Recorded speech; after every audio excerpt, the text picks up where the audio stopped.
ದರ್ಶನ್ ನಮ್ಮ ಗರಡಿಯ ಪೈಲ್ವಾನ್ ಅವರಿದ್ರೆ 100 ಕೋಟಿ ವ್ಯವಹಾರ ನಡೆಯುತ್ತಿದೆ ಎಂದ ಎಸ್ ನಾರಾಯಣ್. ಹೌದು, ನಟ ದರ್ಶನ್ ಜೈಲಿನಲ್ಲಿದ್ದಾರೆ.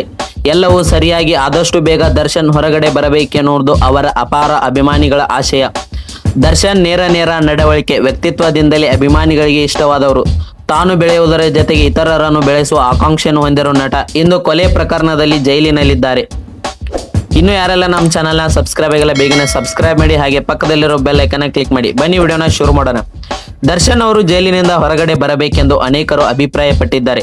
ರೇಣುಕಾಸ್ವಾಮಿ ಪ್ರಕರಣ ಕೋರ್ಟ್ನಲ್ಲಿದೆ, ನ್ಯಾಯಾಂಗದ ಮೇಲೆ ನಂಬಿಕೆ ಇದೆ, ಡಿ ಬಾಸ್ ಆಚೆ ಬರುತ್ತಾರೆ ಎಂದು ಅಭಿಮಾನಿಗಳು ಆಗಾಗ ಮಾತನಾಡುತ್ತಲೇ ಇರುತ್ತಾರೆ.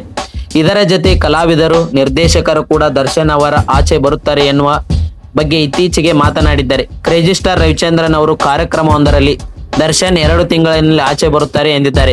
ಇನ್ನು ನಿರ್ದೇಶಕ ಓಂ ಪ್ರಕಾಶ್ ಇತ್ತೀಚೆಗೆ ಜೂನ್ ಜುಲೈ ಒಳಗೆ ದರ್ಶನ್ ರಿಲೀಸ್ ಆಗುತ್ತಾರೆ ಎಂದಿದ್ದಾರೆ. ಇದೀಗ ಹಿರಿಯ ನಿರ್ದೇಶಕ ಎಸ್ ನಾರಾಯಣ್ ಅವರು ದರ್ಶನ್ ಬಗ್ಗೆ ಮಾತನಾಡಿದ್ದಾರೆ. ಬಾಸ್ ಟಿವಿ ಜೊತೆ ಮಾತನಾಡಿರುವ ಅವರು, ದರ್ಶನ್ ನಮ್ಮ ಗರಡಿಯ ಪೈಲ್ವಾನ್, ಚಿತ್ರರಂಗಕ್ಕೆ ಅವರ ಅನಿವಾರ್ಯತೆ ತುಂಬಾ ಇದೆ ಎಂದು ಹೇಳಿದ್ದಾರೆ. ನಿಮಗೆ ಗೊತ್ತು, ಅವರು ಒಂದು ಸಿನಿಮಾ ಬಿಡುಗಡೆ ಆದರೆ ಎಲ್ಲಾ ದೃಷ್ಟಿಕೋನದಿಂದಲೂ ಕೂಡ 100 ಕೋಟಿ ವ್ಯವಹಾರ ನಡೆಯುತ್ತೆ ಎಂದು ಹೇಳಿರುವ ಎಸ್ ನಾರಾಯಣ್, ಅಂತವರು ಇಲ್ಲ ಅಂದಾಗ ಇಡೀ ವರ್ಷ ಖಾಲಿ ಇರುತ್ತದೆ, ಎಷ್ಟು ಜನರಿಗೆ ಸಮಸ್ಯೆ ಆಗುತ್ತದೆ. ಈ ಕಾರಣಕ್ಕೆ ಚಿತ್ರರಂಗದ ದೃಷ್ಟಿಯಿಂದ ವೈಯಕ್ತಿಕವಾಗಿಯೂ ಕೂಡ ಅವರು ಬೇಗ ಬರಬೇಕು ಎನ್ನುವುದು ನನ್ನ ಆಸೆ ಎಂದು ಹೇಳಿದ್ದಾರೆ. ಭಗವಂತನಲ್ಲಿ ಪ್ರಾರ್ಥನೆ ಮಾಡ್ತೀನಿ ಎಂದಿದ್ದಾರೆ. ಸದ್ಯ ದರ್ಶನ್ ಪರಪ್ಪನ ಅಗ್ರಹಾರದಲ್ಲಿದ್ದಾರೆ. ಅವರು ಆದಷ್ಟು ಬೇಗ ಬರಲಿ ಎಂದು ಅವರ ಅಭಿಮಾನಿಗಳು ನಿತ್ಯ ಪ್ರಾರ್ಥನೆ ಮಾಡುತ್ತಿದ್ದಾರೆ. ವಿಡಿಯೋ ಇಷ್ಟ ಆದರೆ ಲೈಕ್ ಮಾಡಿ. ಮತ್ತೆ ಮುಂದಿನ ವಿಡಿಯೋದಲ್ಲಿ ಸಿಗೋವರೆಗೂ ಧನ್ಯವಾದಗಳು.